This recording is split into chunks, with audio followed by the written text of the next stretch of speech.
And quickly, there was a realization that those feet, 40 people times 2 feet, that's 80, going back and forth, that's 160 paths going across the same area.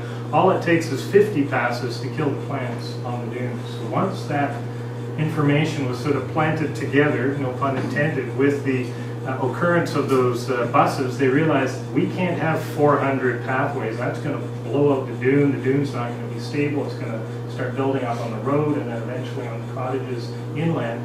So they realized there needs to be something done, and that was where the impetus for the management plan for the dunes at Sauble Beach. Is it 100% and everything's perfect? No, there's still work to be done, but that's what started the process, and very much they're on the right road. They have a plan, and they have the implementation goals, and they have a municipality who's bought into it. So those are the good news messages. Last example is Huron-Kinloss, which is down near that Point Clark area that I mentioned. Species at risk is what SPAR stands for, and it was the trigger, and it was this little item here, which is referred to as a pitcher's thistle. That's the species at risk, and it's a native plant in the dunes. And it was what brought the coastal center along the shoreline, and very quickly we realized we needed to get, again, an education perspective. We needed to get the cottagers, the municipality, and the government all interested in pitcher's thistle. And quite honestly, the municipality was a little bit reticent, I guess, as to jumping fully on board. They didn't really know what this was going to mean, but once we got them involved and once they realized that this was only providing direction for not only the cottagers and the residents, but also the municipality, and it also provided some funding and provided some exposure and had the community more or less working together, they said, of course, this is a great thing. They got the plan on their website for the Coastal Center to get it on our website, so it shows that they very much had buy-in. And now with that plan in place, they're now starting to look at the next threat, which is something called Phragmites, and you'll see some information on the side if you're interested in that, which is a plant, very tall grass, which happens to be taking over a lot of the shoreline of Lake Huron. And they see that the plan is actually providing them with some assistance as to where they can target their expertise and their resources. So those are 3 examples that I just wanted to show you and wanted to just mention briefly.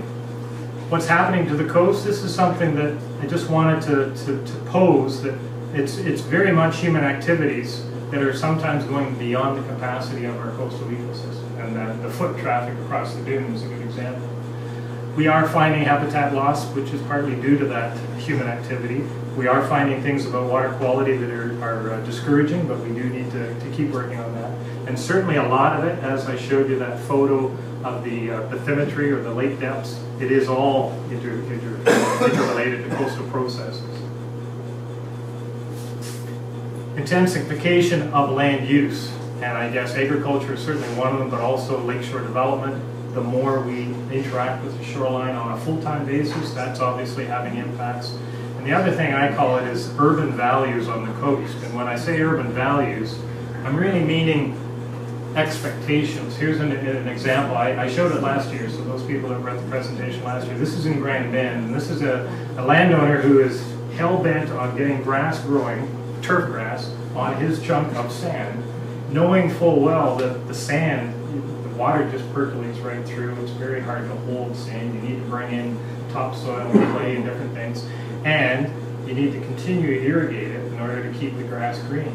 This is not a plant that's native to the area. It's not an expectation that you should have in this environment that you're going to have a green lawn in front of your cottage. So this is what I mean by urban expectations. Is it doesn't fit with the environment. You have to learn to adapt to the environment you live in. Now, it wasn't too long after I took this picture that I went back, and the grass was all brown, looked like it had almost died, and one of the neighbors was out, and I said, well, what's happened? He says, oh, the irrigation system sprung a leak. He wasn't around to fix it. Within, I think, 2 days, the grass had all died just because of the harsh conditions on a shoreline where the sun is beating down, and obviously, again, it's not an area that's right for that type of thing. In Oliphant, these are some of the issues that have already been spoken about. Damage from uncontrolled vehicle use, people not knowing where they should drive and shouldn't drive.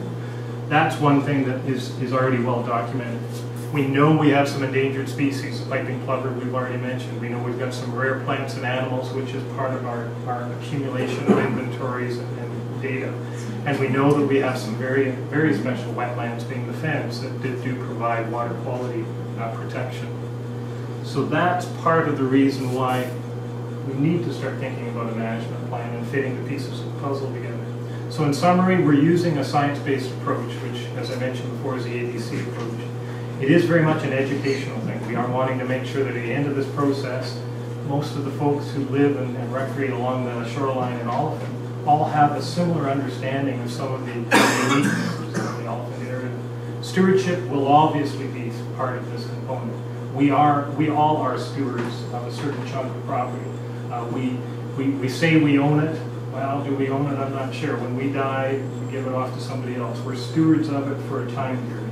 And certainly from a geologic standpoint, it's a short time period. In order to make this work, we make sure that it at least is aware of the goals of the municipality. We need to keep that in mind, because at the end of the day, our municipality is going to be approached with the management plan if they're not already involved in it, and certainly there will be some implications to them. Something that we don't have to worry about in Oliphant, but in other areas, quite often plans are prepared and then you present it to the public. Well, that doesn't work in our mind anyways. The community support has to be built as you go along, and having a group who has hired us, like the Friends of Oliphant Coastal Environment, you know you've already got that community support already intact, which is great, so that's super. And last but not least, we do a horrible job of celebrating successes, and that's something that we'll make sure that we do. Just because in a lot of cases, these things take time, they take a lot of effort, and again, if you don't celebrate, this is the kind of thing that you won't get more people attracted to if, in fact, you're not doing that. So I'm a firm believer in celebration. Coastal Center's address is one where a lot of this information is. We do not have a storefront that you can come and knock on the door of the Coastal Center and say, oh, I noticed there's a publication I'd like to buy. We have a virtual office, and that's what we use our website and email very, very much for. One of the reasons why I was very thrilled to be videotaped was just the fact that we've got an opportunity to get the word out to much more people using the internet through videotaping and video streaming. So that's something I was very keen to say yes about. So the Lake Huron Coastal Center's website is one that you'll find a lot of information, as you will the Friends of Oliphant Ecosystem website.